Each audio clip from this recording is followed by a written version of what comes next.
നമ്മുടെ ഇന്ത്യ ഇതാ ലോക രാജ്യങ്ങളെ വീണ്ടും അമ്പരപ്പിച്ചിരിക്കുകയാണ്. ലോകത്തെ വൻ ശക്തികളിലൊന്നായ കാനഡയുമായി ഇന്ത്യ അതിനിർണായകമായ ഒരു ഊർജ കരാറിൽ ഒപ്പുവെച്ചിരിക്കുന്നു. ആഗോള രാഷ്ട്രീയത്തിലെ പ്രതിസന്ധികൾക്കിടയിലും നമ്മുടെ രാജ്യത്തിന്റെ ഇന്ധന സുരക്ഷ ഉറപ്പാക്കാൻ മോദി സർക്കാർ നടത്തിയ ഏറ്റവും വലിയ മാസ്റ്റർ സ്ട്രോക്കാണിത്. എന്താണ് ഈ കരാർ? എന്തിനാണ് കാനഡയുമായി ഇന്ത്യ ഇപ്പോൾ കൈകോർക്കുന്നത്? കാനഡയിൽ നിന്ന് ഒഴുകിയെത്താൻ പോകുന്ന ഇന്ധന കപ്പലുകൾ നമ്മുടെ സമ്പദ് വ്യവസ്ഥയെ എങ്ങനെ ബാധിക്കും? ഇതിനെക്കുറിച്ച് നമുക്ക് വിശദമായി പരിശോധിക്കാം. ഗോവയിൽ നടന്ന ഇന്ത്യ എനർജി വീക്ക് 2026 വെച്ചാണ് ഈ ചരിത്ര പ്രഖ്യാപനം ഉണ്ടായത്. കാനഡയുടെ ഊർജ മന്ത്രി തിമോത്തി ഹോഡ്സണും നമ്മുടെ പെട്രോളിയം മന്ത്രി ഹർദീപ് സിംഗ് പുരിയും തമ്മിൽ നടത്തിയ ഉന്നതതല ചർച്ചകൾക്കൊടുവിലാണ് ഈ കരാർ യാഥാർത്ഥ്യമായത്. വർഷങ്ങളായി തടസ്സപ്പെട്ടു കിടന്നിരുന്ന ചർച്ചകൾ പുനരാരംഭിക്കാൻ പ്രധാനമന്ത്രി നരേന്ദ്രമോദി നടത്തിയ നയതന്ത്ര നീക്കങ്ങളാണ് ഇതിന് പിന്നിൽ. ഈ കരാറിലെ ഓരോ രഹസ്യങ്ങളും ഇന്ത്യക്ക് ലഭിക്കാൻ പോകുന്ന വമ്പൻ നേട്ടങ്ങളും നമുക്ക് ഓരോന്നായി നോക്കാം. ആദ്യം ഈ കരാറിന്റെ തുടക്കം എവിടെയാണെന്ന് നമുക്ക് പരിശോധിക്കാം. 2025 ജൂണിൽ കാനഡയിൽ വെച്ച് നടന്ന G27 ഉച്ചകോടിയിൽ പ്രധാനമന്ത്രി നരേന്ദ്രമോദി കനേഡിയൻ പ്രധാനമന്ത്രിയുമായി നടത്തിയ ആ തന്ത്രപരമായ കൂടിക്കാഴ്ചയാണ് ഇന്ന് ഈ കരാറിലേക്ക് എത്തിയിരിക്കുന്നത്. ഇന്ത്യയുടെ വളരുന്ന വിപണി ലോകത്തിന് അവഗണിക്കാൻ കഴിയില്ലെന്ന് മോദി തെളിയിച്ചു. കാനഡയ്ക്ക് അവരുടെ ഇന്ധനം വിൽക്കാൻ സുരക്ഷിതമായ ഒരു വിപണി വേണം. ഇന്ത്യക്ക് വികസിക്കാൻ ഇന്ധനം വേണം. ഈ രണ്ട് താല്പര്യങ്ങളും ഒത്തുചേർന്നപ്പോൾ മുടങ്ങിക്കിടന്ന India Canada ministerial energy dialogue ഔദ്യോഗികമായി പുനരാരംഭിച്ചു. ഇത് വെറുമൊരു കച്ചവടമല്ല, മറിച്ച് ലോകവേദിയിൽ ഇന്ത്യയുടെ വാക്കിന് ലഭിക്കുന്ന വലിയ അംഗീകാരമാണ്. ഈ കരാർ എങ്ങനെയാണ് നിങ്ങളുടെ ജീവിതത്തെ ബാധിക്കുന്നത്? ഇന്ത്യ ഇന്ന് അതിന്റെ എണ്ണ ആവശ്യത്തിന്റെ 85% ഇറക്കുമതി ചെയ്യുകയാണ്. മിഡിൽ ഈസ്റ്റിലോ യൂറോപ്പിലോ ഒരു യുദ്ധമുണ്ടായാൽ ഉടൻ നമ്മുടെ നാട്ടിൽ പെട്രോളിനും ഡീസലിനും വില കൂടും. ഈ ആശ്രിതത്വം അവസാനിപ്പിക്കാനാണ് മോദി സർക്കാർ ശ്രമിക്കുന്നത്.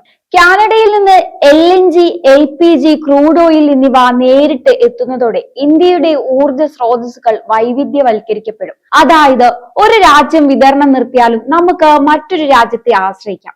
ഇത് ഇന്ധന വിലയിൽ സ്ഥിരത കൊണ്ടുവരാൻ സഹായിക്കും. ഗാർഹിക ആവശ്യങ്ങൾക്കുള്ള പാചകവാതകം മിതമായ നിരക്കിൽ എല്ലായിടത്തും എത്തിക്കാൻ ഈ കരാർ വലിയ പങ്ക് വഹിക്കും. ഇനി കണക്കുകളിലേക്ക് വരാം. ഇന്ത്യയുടെ ഊർജ മേഖല വരും വർഷങ്ങളിൽ ലക്ഷ്യമിടുന്നത് $500 ബില്യൺ നിക്ഷേപമാണ്.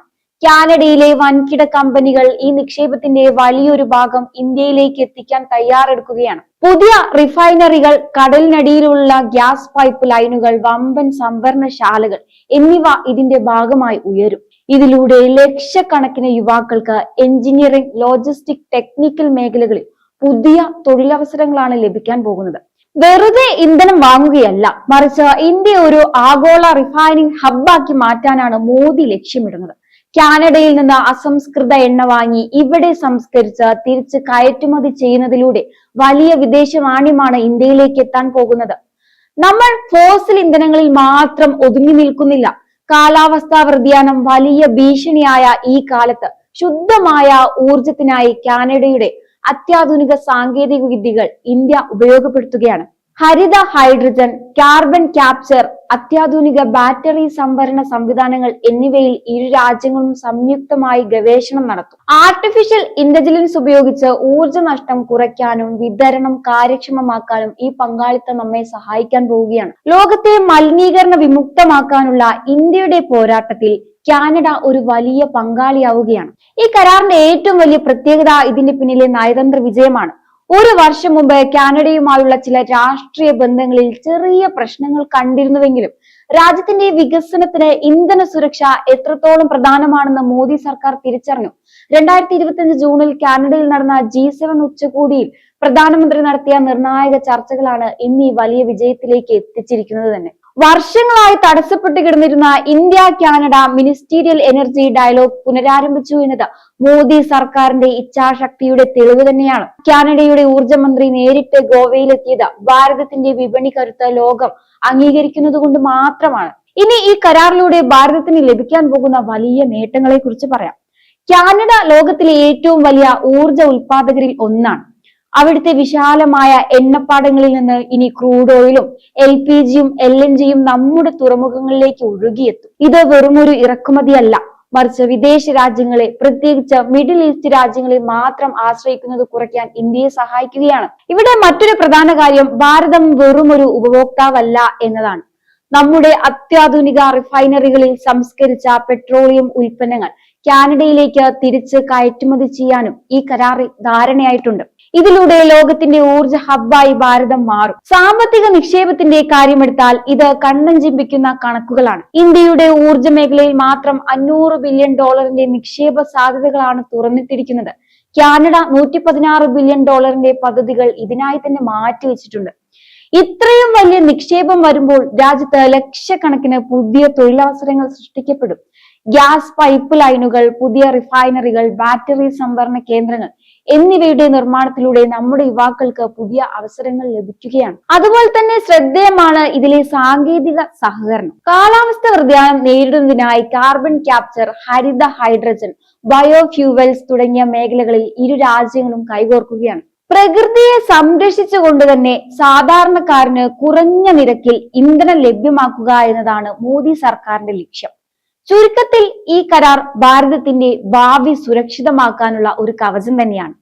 അടുത്ത 2 പതിറ്റാണ്ടിനുള്ളിൽ ലോകത്ത് വർദ്ധിക്കാൻ പോകുന്ന ഊർജ ആവശ്യത്തിന്റെ വലിയൊരു ഭാഗം ഇന്ത്യയിൽ നിന്നായിരിക്കും. ആ ആവശ്യം മുൻകൂട്ടി കണ്ട് ലോകരാഷ്ട്രങ്ങളെ ഭാരതവുമായി ചേർത്ത് നിർത്താൻ മോദിക്ക് കഴിയുന്നു. ഇത് വെറും ഒരു കച്ചവടമല്ല, മറിച്ച് 140 കോടി ജനങ്ങളുടെ ജീവിത നിലവാരം ഉയർത്താനുള്ള വലിയൊരു ദൗത്യം തന്നെയാണ്. ഇന്ധന സുരക്ഷയുടെ ഈ പുതിയ കാലം ഭാരതത്തെ വികസിത രാഷ്ട്രത്തിലേക്കുള്ള പാതയിൽ കൂടുതൽ വേഗത്തിൽ എത്തിക്കും. പ്രധാനമന്ത്രിയുടെ ഈ മാസ്റ്റർ പ്ലാൻ ഭാരതത്തിന്റെ ചരിത്രത്തിൽ ഒരു നാഴികക്കല്ലായി മാറും എന്നതിൽ തർക്കമില്ല. സുഹൃത്തുക്കളെ, നമ്മൾ ഇത്രയും നേരം ചർച്ച ചെയ്തത് വെറും ഒരു സാമ്പത്തിക കരാറിനെ കുറിച്ചല്ല, മറിച്ച് 140 കോടി ഭാരതീയരുടെ അഭിമാനത്തെ കുറിച്ചാണ്. ഒരു കാലത്ത് ലോകരാഷ്ട്രങ്ങൾക്ക് മുന്നിൽ എണ്ണയ്ക്കും ഗ്യാസിനും വേണ്ടി കൈ നീട്ടി നിന്നിരുന്ന ഒരു ഇന്ത്യ ഉണ്ടായിരുന്നു. എന്നാൽ ഇന്ന് കാലം മാറി. ഇന്ന് വൻ ശക്തിയായ കാനഡ പോലും ഇന്ത്യയുമായി കൈകോർക്കാൻ ഗോവയുടെ മണ്ണിലേക്ക് നേരിട്ടെത്തുന്നു.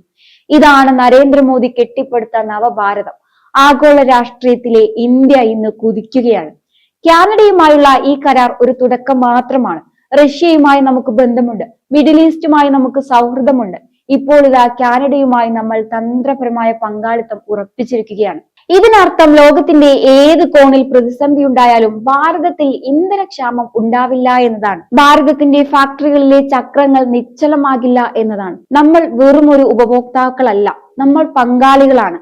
നമ്മുടെ റിഫൈനറികളിൽ നിന്ന് സംസ്കരിച്ച ഇന്ധനം ലോകം മുഴുവൻ ഉപയോഗിക്കാൻ പോവുകയാണ്. $500 ബില്യൺ നിക്ഷേപം നമ്മുടെ മണ്ണിലേക്ക് ഒഴുകുമ്പോൾ അത് വെറും പണമല്ല കൊണ്ടുവരുന്നത്, മറിച്ച് ലക്ഷക്കണക്കിന് യുവാക്കളുടെ സ്വപ്നങ്ങൾക്ക് ചിറകു നൽകുന്ന തൊഴിലവസരങ്ങളാണ്. ഹരിത ഹൈഡ്രജനും ആർട്ടിഫിഷ്യൽ ഇന്റലിജൻസും സമന്വയിക്കുന്ന പുതിയൊരു ഊർജ വിപ്ലവത്തിനാണ് നമ്മൾ സാക്ഷ്യം വഹിക്കുന്നത്. പ്രധാനമന്ത്രി നരേന്ദ്രമോദിയുടെ ഓരോ വിദേശ യാത്രയെയും പരിഹസിക്കുന്നവർക്ക് മുന്നിൽ രാജ്യത്തിന് വേണ്ടിയുള്ള ഇത്തരം വൻ പദ്ധതികൾ അദ്ദേഹം യാഥാർത്ഥ്യമാക്കി കാണിച്ചു കൊടുക്കുകയാണ്. ഇത് വാക്കുകളുടെ വിപ്ലവമല്ല, ഇത് പ്രവൃത്തിയുടെ വിപ്ലവമാണ്. ഊർജ സുരക്ഷയുടെ കാര്യത്തിൽ ഭാരതം ഇനി ആർക്കു മുന്നിൽ തലകുനിക്കില്ല. ആഗോള വേദിയിൽ ഇന്ത്യയുടെ ഈ കുതിപ്പ് കാണുമ്പോൾ നിങ്ങൾക്ക് അഭിമാനം തോന്നുന്നില്ലേ? ഇന്ധന കാര്യത്തിൽ നമ്മൾ സ്വയം പര്യാപ്തത നേടുന്നത് വികസന ഭാരതത്തിലേക്കുള്ള പാതയിൽ എത്രത്തോളം നിർണായകമാകും? തീർച്ചയായും നിങ്ങളുടെ അഭിപ്രായങ്ങൾ കമന്റ് ബോക്സിൽ രേഖപ്പെടുത്തുക. മറ്റൊരു വിഷയവുമായി വീണ്ടും കാണാം. നന്ദി.